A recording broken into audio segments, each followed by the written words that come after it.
Right, I want to take you now to a live briefing, the SACP's post-Central Committee press briefing on key outcomes of the meeting and launch of the crowdfunding initiative. It has started. Let's take you there now live.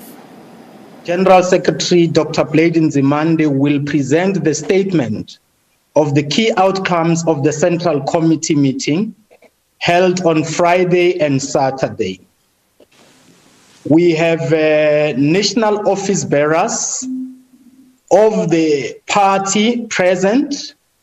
Let me introduce them as follows. Comrade Joyce Murray Moroba is the national treasurer of the SACP. Comrade Chris Matlaku is the second deputy general secretary of the SACP. Comrade Tulas Nglesi, who we should hold accountable for our rest period, is the deputy national chair of the SACP. Comrade Solima Paila will be joining us in due course, so we will start before he joins us so that the session becomes a success. He has a technical issue. Our national chairperson, Comrade Senzeni Zokwana, has been given leave of absence. We also have the head of the office of the Secretariat or General Secretary, Comrade Jenny Schreiner. And we have our support staff, Comrade Zotwa Mudiha and Stembiso Bengu. The latter, Dr. Stembiso Bengu, is based at the Chris Hani Institute as the director. Let me take this opportunity to invite the General Secretary to present the statement of the key outcomes of the Central Committee meeting. Following the presentation, we will take questions from the media and answer them. After answering the last question, we will switch over to a brief statement on the launch of our crowdfunding initiative. We'll deal with it when we get there. May I ask Comrade Hlengza Reloaded to mute yourself, and Comrade Stembiso Bengu to please mute all those who did not mute themselves, because they appear on the screen and also live on television. May you kindly mute Comrade Hlengiwe Nkonyana. General Secretary, please, the stage is yours. Thank you very much, Comrade Alex, the office bearers of the party, and members of the media who have joined us. Let me welcome you.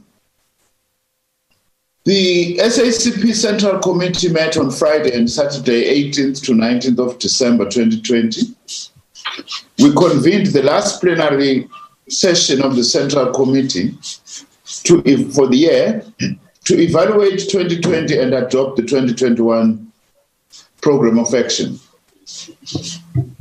The Central Committee expressed its condolences to all the families and relatives who lost their loved ones due to COVID-19 and as a result also of the scourge of gender-based violence.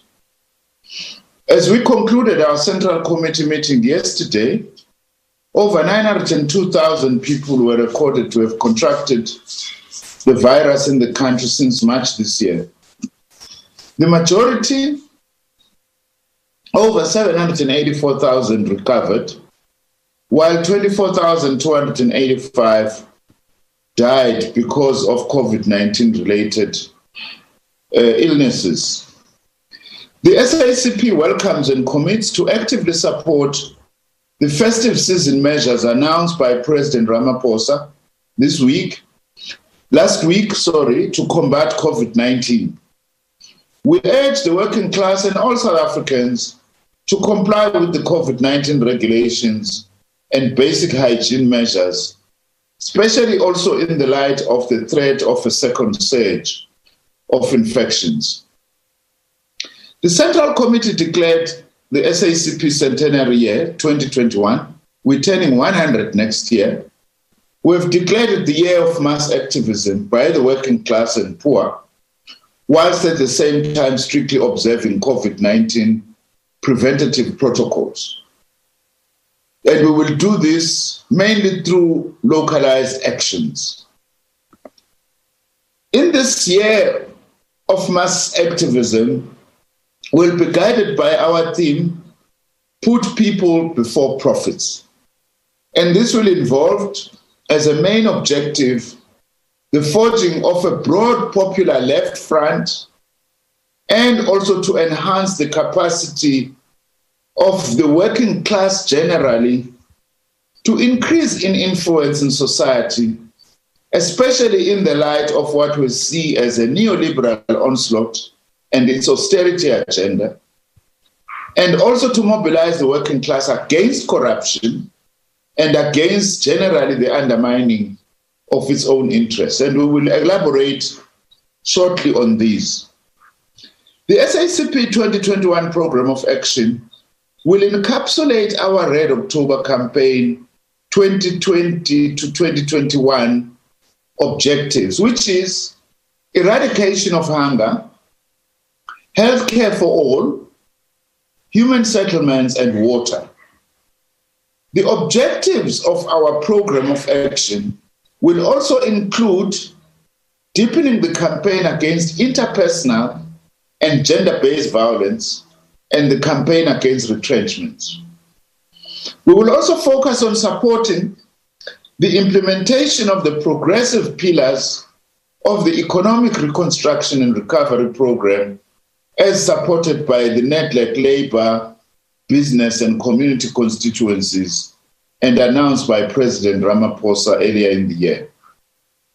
In supporting increased investment into infrastructure, which is a key pillar of the Economic Reconstruction and Recovery Program, that also includes social infrastructure, the SACP will seek to work with its allies in support of infrastructure investments, the wider labor movement, community and broader democratic movement, also in order to embark on a campaign to protect community infrastructure from big vandalism. The Central Committee expressed its serious concerns at what we see as growing vandalization and sometimes destruction of public property and infrastructure. Protests is something that we need to mobilize against. At this age of the deepening and widening technological revolution, we need public infrastructure to bridge the digital divide, close the gap in access to information and communications technology as an important component of advancing development. This includes ensuring public control over the broadband spectrum. Part of our campaign of placing people before profits is to say we are against the privatization of broadband spectrum. And over and above that, we would like, as the South African Communist Party, to see spectrum reserved for community use, including for social purposes like education and public health. The Central Committee has placed emphasis in this development imperative for our centenary program in 2021. We will therefore also include intensification of the campaign for access to Wi-Fi, including free access, especially in working class and poor communities, with rural areas being given equal attention as urban areas. The problems of persisting underdevelopment, including the lack of access to connectivity exposed by COVID-19, when schools, colleges, and universities shifted learning and teaching to the digital space, cannot be left unresolved. In fact, COVID-19 has further exposed us in terms of inequality of access to connectivity. Neither should the idea that profit-driven interests are an answer to connectivity and affordable mobile data. The forces of private wealth accumulation in the ICT industry, over and above the pre-COVID-19 high mobile data charges, made a killing from exploiting the COVID-19 lockdown regulations when most organizations and individuals shifted to the digital space for purposes of work, including education and training. In fact, the Central Committee noted with concern reports by Oxfam, amongst others, that the profits of the dollar billionaires in the world rose by $1 trillion just this year during COVID-19 lockdown period. And the main beneficiaries have been the big ICT companies who have made a killing. As the SACP, we are concerned that COVID-19 has actually exacerbated inequalities in societies across the globe. And it's something that in our own country we want to take up to campaign for better access. The SACP will convene an education session and conference early next year to reflect on curriculum transformation and how to achieve equal education in the basic education sector, the development of and support for the technical and vocational education and training colleges, and transformation in universities, including transformation in the innovation, research, and development landscape. This session on education, which we will convene, will also pay equal attention to the imperative of driving a skills revolution, considering continuously expanding advances in the deepening and widening of the technological revolution. The SACP will invite its allies, other progressive formations, and relevant authorities to participate at the session. Let me now turn to other resolutions of the Central Committee to further elaborate on 2021 as our centenary year of mass activism and placing people before profits. The Central Committee talked about what we call the fourfold crisis facing capitalism today, which is COVID-19. The second one, the deepening economic crisis. The third one, the crisis, what we call the crisis of social reproduction, which we'll explain further later, and the catastrophic crisis of climate change. As South Africa, we are facing the same challenges. On the COVID-19 pandemic, the COVID-19 pandemic has entered the second wave in South Africa and other countries. Just after adjourning on the first day of our Central Committee on Friday, the government, through the Department of Health and the Department of Science and Innovation, together with scientists, announced that there is a new, more transmissible variant of COVID-19 in South Africa, and which has a high viral load. It was discovered that the new variant has a profound expression in the second surge of COVID-19 pandemic underway.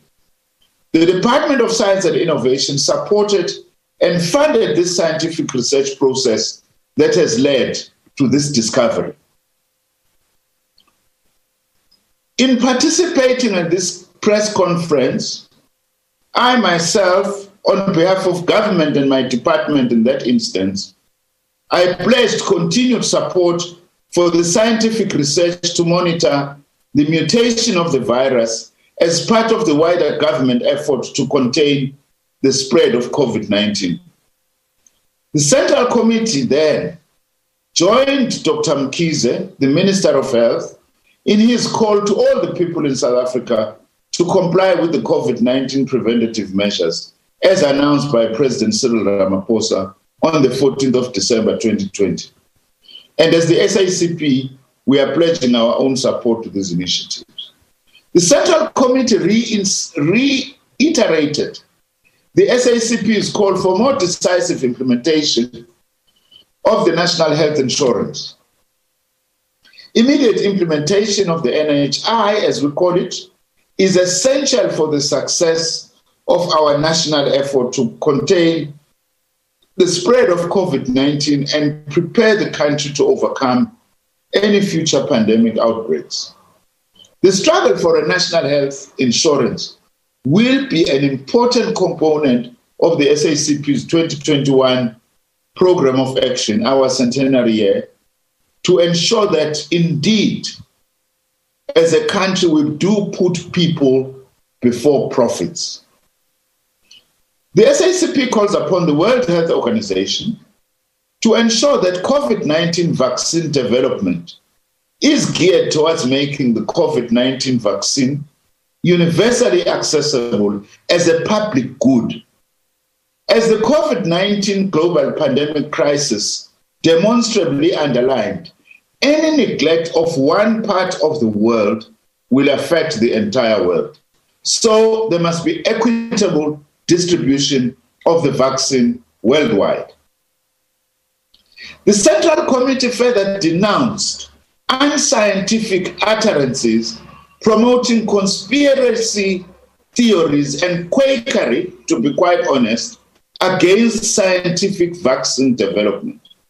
Having in the past as a country gone through a devastating period of AIDS denialism, we cannot allow another bout of dangerous vaccine denialism and anti-vaccine postures. The COVID-19 pandemic has further exposed and deepened the capitalist crisis of high levels of inequality, unemployment, and poverty in our country. South Africa recorded a slight recovery in its gross domestic product for the third quarter as a result of easing its lockdown. While this is important, the reality, however, is that South Africa is yet to recover the 2.2 million jobs lost in the second quarter of 2020 and more other jobs that have been lost thereafter as the capitalist bosses continue to retrench workers, largely in protection of their profits. The jobs created in the third quarter are too far away from overcoming the damage caused by the pandemic. The Central Committee further committed to something that we regard as very important, that the SACP must campaign for the development and incorporation of measures of inequality, unemployment, and poverty reduction as key indicators against which we must all judge economic progress in our country. This is important, so that we don't just rely on a generalized notion of GDP or GDP per capita, whilst levels of poverty, inequality, and unemployment remain entrenched. We say this, by the way, as the SACP, because in the past, South Africa has had very high periods of GDP growth, but accompanied by rising unemployment and rising levels of inequality and poverty. So GDP as a measure on its own is far from adequate. We are calling for now, talking about measuring the performance of our economy, we must have indicators all the time that tell us about levels of employment or unemployment, poverty levels, and inequality. So that also we talk a simple language to the people of our country on how our economy is doing. On the crisis of social reproduction, which really is about the struggle by households, families, and communities to make ends meet, Central Committee pointed out that because of the capitalist crisis of inequality, unemployment, and poverty, many working class and poor households have been struggling to support life itself. The withdrawal of the COVID-19 Social Relief of Distress Grant early next year will see many of its beneficiaries sink deeper into destitution without any mitigation.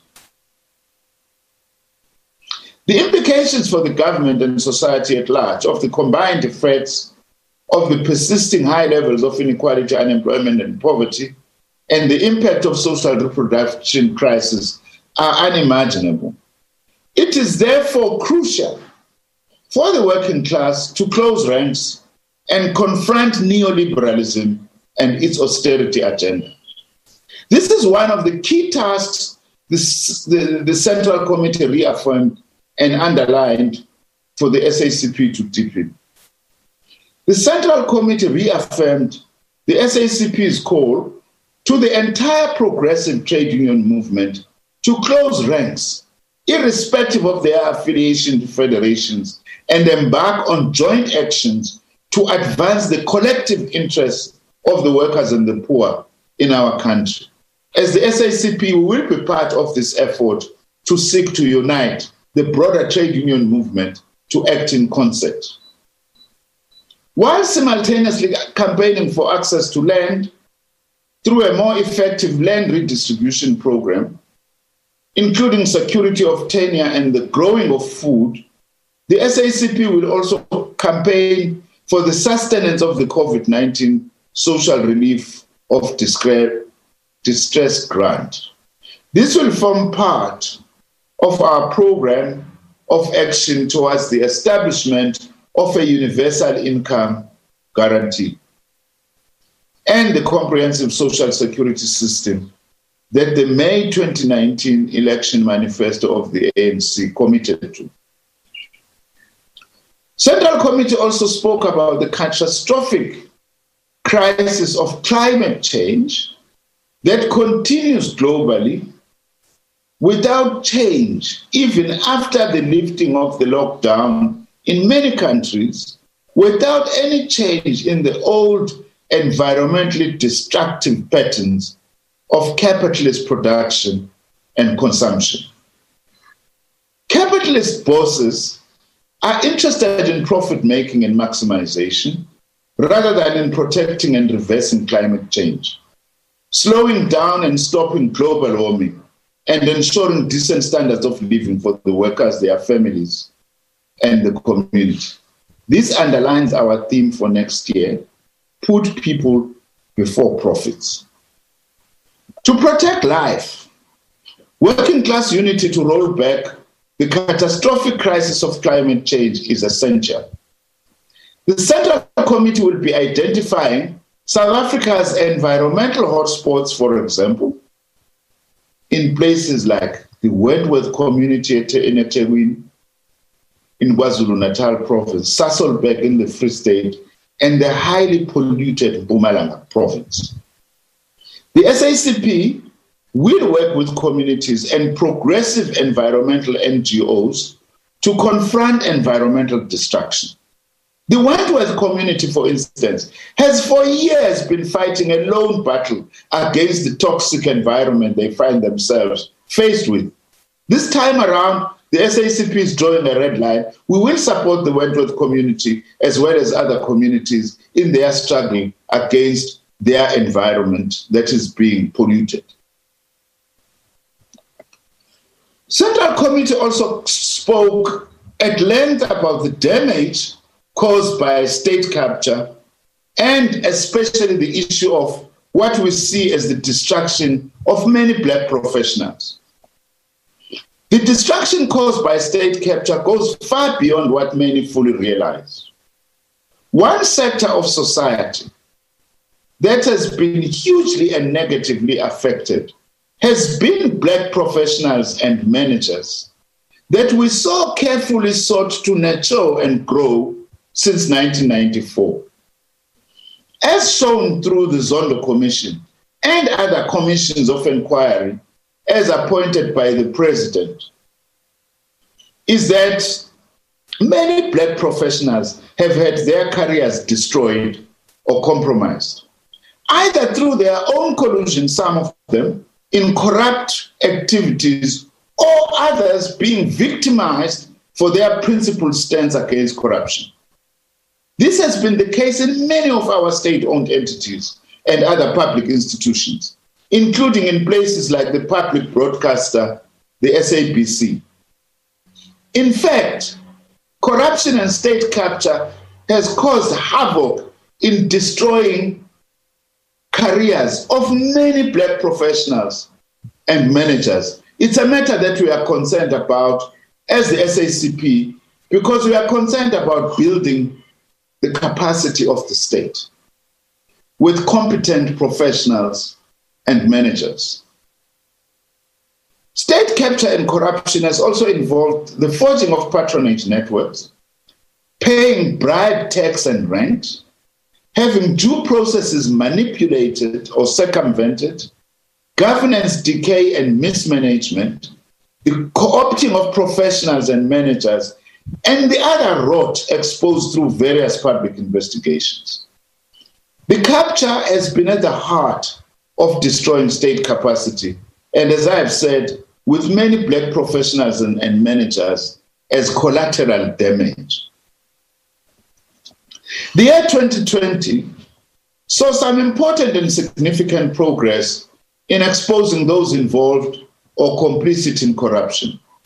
The Central Committee reaffirmed its support for the work of the Zondo Commission. The SACP is calling for full cooperation from all those called upon to testify or give answers on their role before the Commission. We want to distance ourselves completely as the SACP and condemn strongly any grandstanding and attempts to discredit the Zondo Commission. The work of the Zondo Commission is a very crucial part of restoring the moral fiber of our society, including the moral fiber of our own movement and alliance. South Africa needs more decisive action to overcome the damage caused by state capture and corporate malfeasance. We must also emphasize that the reason why the SACP used the concept of corporate capture of the state was also to actually underline the fact that the corruption is not only inside the state, but it's happening in conjunction with corruption that emanates from the private sector. We must deal with this cancer wherever it is, both in the public and private sectors. That's why we are saying that the measures that must be taken to deal with state capture and corruption must be wide-ranging in scope, even also including, by the way, the role played by multinational corporations, some of whom now are trying to give us a sop by saying they are going to pay back. Yes, they must pay back, but that is not enough. We need to know more, and the culprits must be dealt with. We cannot, as a country, be allowed to be bought, much as it is important to pay that money back, but we want much more serious action. The SACP has warned before that it is incorrect, and we reject the allegation that the whole of the ANC is corrupt or the whole of the state is corrupt. Nevertheless, we have warned that unless corruption and corporate capture were dealt with severely and decisively, these problems risk becoming systemic and difficult to reverse. The SACP also supports the stance taken by the ANC that all those charged with corruption before the courts of law should step aside until their names are cleared. We will do the same as the SACP as well. In the same manner, South Africans should not ignore the charges brought against the public protector for perjury in a court of law. There is no reason in principle why a different standard must apply. The public protector, especially also both the office and any incumbent, must act according to the law. And any damning court judgments against the public protector now requires serious action as well as serious and honest reflection about the manner in which this office is operating and the manner in which it has been found wanting. South Africa needs a capable and honest public protector and not the one who's actually had some damning judgments against it. So action must be taken against anyone, anywhere, in line with our commitment to root out malfeasance in society. Neoliberalism and its austerity agenda on the one hand, and sustained corruption through state capture networks, on the other hand, are bedeviling economic reconstruction and recovery in our country. Central Committee reflected very deeply on these matters, that in fact what we are facing are twin dangers at this point in time, that of neoliberalism on the one hand, together with its austerity agenda, and state capture and its corruption networks on the other. And these terrible twins actually run the risk of reversing the many gains we've made over the last 26 years of our democratic dispensation.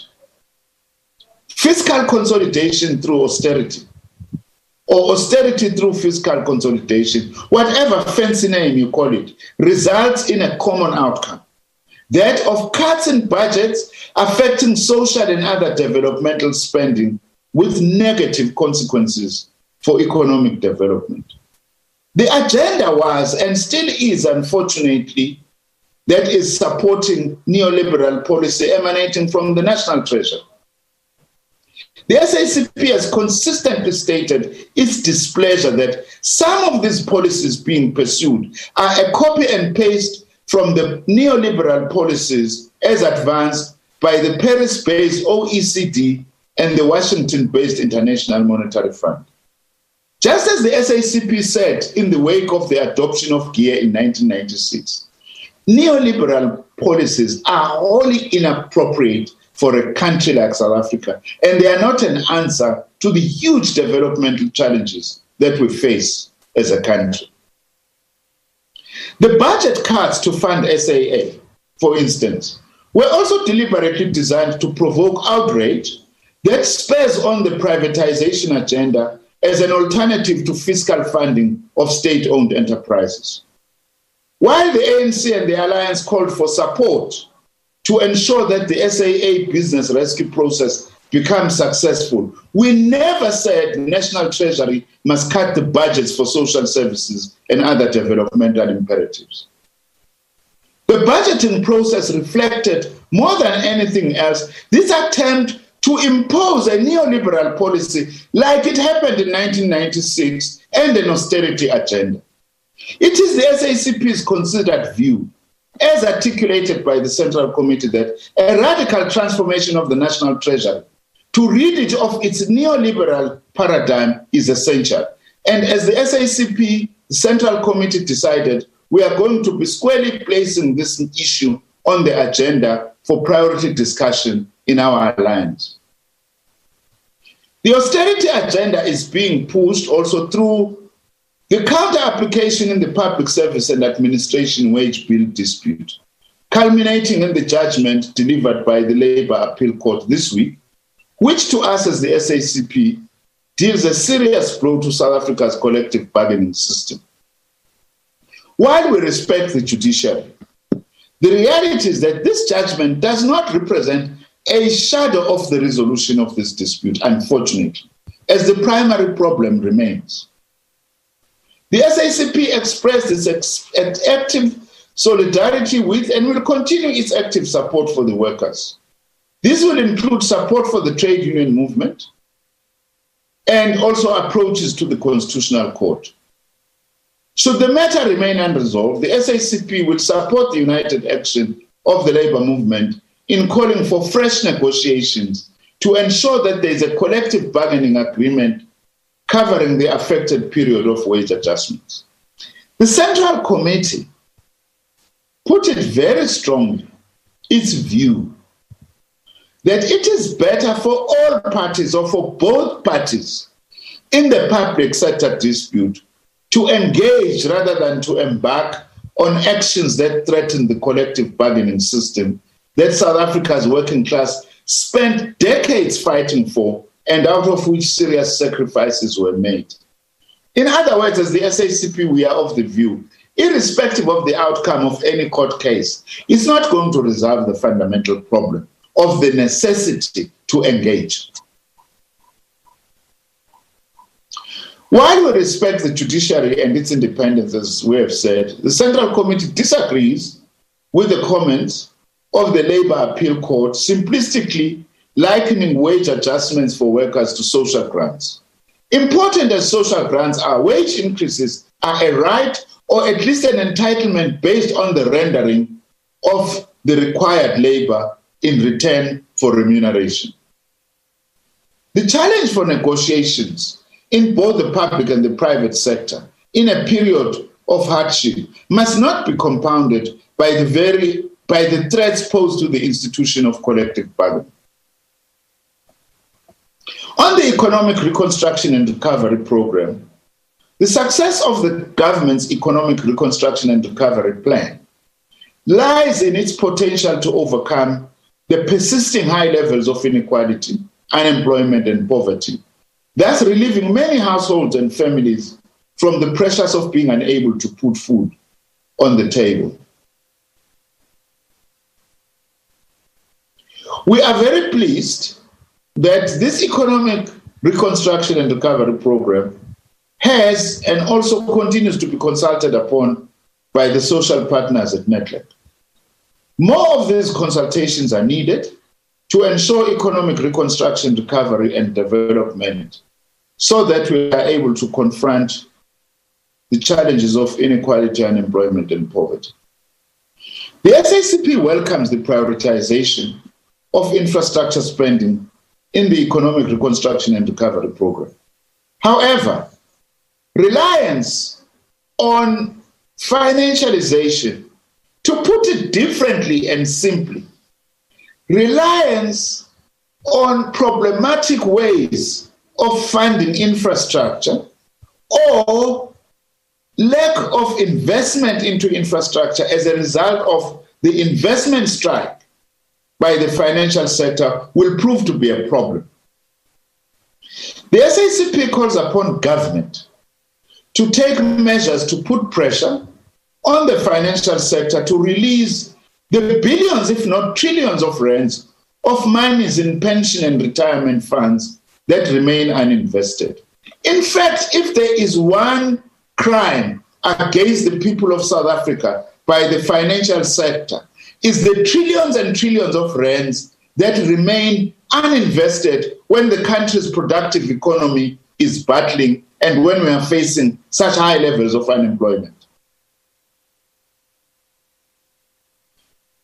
This includes the monies that are in pension and retirement funds that remains uninvested. The SACP is concerned that, unlike the international norm, South Africa invests only about 2% of its retirement funds into infrastructure development. The SACP also calls upon the public investment corporations, which is work handling public sector workers' pension funds, to invest into infrastructure development. And also other developmental financial institutions like the Industrial Development Corporation and the Development Bank of Southern Africa must prioritize investment into infrastructure and the productive sectors of our economy. The Central Committee was of the view that by and large, the financial sector has been left to get away with murder. Its poor handling of the COVID-19 state guaranteed loan scheme further exposed the financial sector and its lack of will to invest in a manner that supports our economic development priorities. The Central Committee committed the SACP to intensify the financial sector transformation campaign in 2021 to ensure that the financial sector is pushed towards investing its resources in a manner that will enable us as a country to develop. On local government elections scheduled to take place in 2021, Central Committee noted the engagements that took place in the alliance on the local government elections taking place later next year. The Alliance Secretariat agreed to allow the SACP and COSATU time to consult internally with their structures and return to Alliance discussions before the start of the next election campaign processes for further engagements. Central Committee welcomed the outcome of the ANC's last NEC meeting that committed to serious engagement within the Alliance on matters relating to the forthcoming local government elections. One thing is certain for us: a united ANC-led alliance electoral contest depends on the elections candidates' selections guideline that reflect the letter and the spirit of the alliance reconfiguration processes.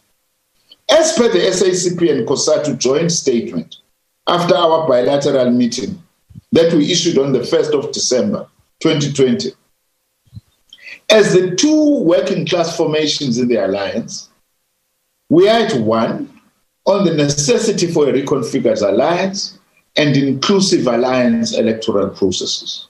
The SACP will convene an election preparatory session early next year to finalize our own consultations on the local government elections candidates selection guidelines and on its other preparations for the forthcoming local government elections. In this regard, we will be guided by our Special National Congress resolutions adopted in December 2019 that as the SACP will not accept or support candidate councillors that are imposed on communities or that are corrupt or candidates that are emanating from factional slates. We must also say we welcome the ANC's commitment that any candidate councillor who is implicated in gender-based violence will be removed from the list of the ANC. So shall we do so also as the SACP on any communists who are on ANC lists who are accused of gender-based violence. We won't support them and they must be removed from the candidates list as part of our commitment to fight the scourge. The Central Committee will further spell out on how to deal with such cases where unpopular or corrupt candidates are being imposed on us. The last issue that the Central Committee spoke about related to international solidarity. Central Committee expressed its ongoing solidarity with the people of Swaziland who are struggling for democracy and the people of Zimbabwe who are facing a monumental economic crisis, as well as the people of Somaliland. The SACP calls for an end to all wars on the African continent in favor of peaceful settlements of disputes. We also strongly support, as the SACP, the African Union's commitment to silence the guns on our continent. Central Committee denounced in the strongest possible terms the proclamation signed by the outgoing United States President, Mr. Donald Trump, wanting to recognize the so-called sovereignty of Morocco over Western Sahara in exchange for Morocco establishing full diplomatic relations with the apartheid Israeli regime.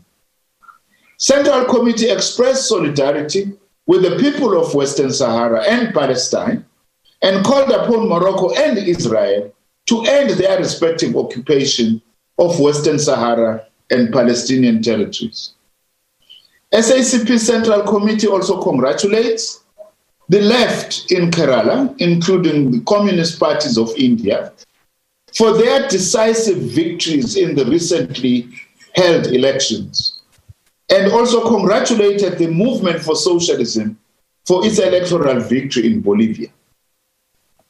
In conclusion, the Central Committee urged the global community, including the United States of America, Canada, and the European Union, to respect the outcomes of Venezuela's elections for its National Assembly, and the SACP also expressed its solidarity with the Venezuelan people and its Bolivarian revolution. I thank you very much.